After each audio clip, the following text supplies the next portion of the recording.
আসসালামু আলাইকুম। এটা হচ্ছে ঝাউবাদা পুরোপাড়া। এখানে একটা লোক বসবাস করে, আমরা সবাই তাকে চিনি। তার নাম হচ্ছে বাসা। দেখেন তার কি অবস্থা।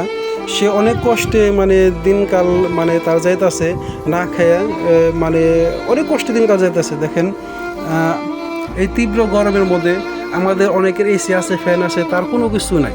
দেখেন তো আমি এই ভিডিওটার উদ্দেশ্য করার উদ্দেশ্য একটাই যে আমাদের তার দেখার মতো কেউ নাই। আমাদের আশেপাশে অনেক দানবীর লোক আছে, অনেক মানুষ আছে যে অনেক অনেকে সাহায্য করে, দান করে। তো আমি তার প্রতি একটু সবারই একটু নজর রাখার বলতেছি যে সবাই একটু নজর রাখেন। যে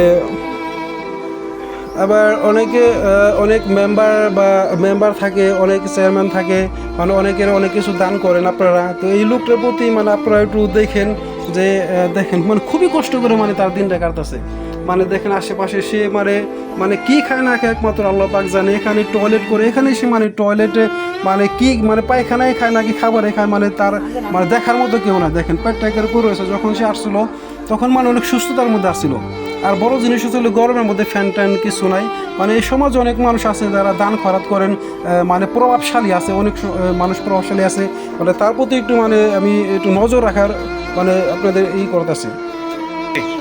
আমি একটা কথা বলতে চাই, যারা আমার এই যে ভিডিওটা দেখতেছেন, আমার আসলে এটা কোনো বিজনেস না, ব্যবসা না।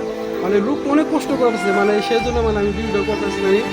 আমাদের আশেপাশে যে অনেক মানুষ আছে, অনেক প্রভাবশালী লোক আছে, অনেক নেতা আছে, তার প্রতি একটু দেখবেন, একটু দয়া করেন। এদের প্রতি একটু দয়া করেন আপনি, তার একমাত্র তিনি। আর এই ভিডিও দিয়ে আপনি একটু শেয়ার করলে দেখা গেছে আমি আপনি যদি কিছু না করতে পারি, একটা ভালো মানুষের মধ্যে যদি এই ভিডিওটা চোখে পড়তে হয়তো কোনো কিছু করতে পারে। তো ভিডিওটা আপনারা শেয়ার দিন। ওকে, ধন্যবাদ সবাইকে। আসসালামু আলাইকুম।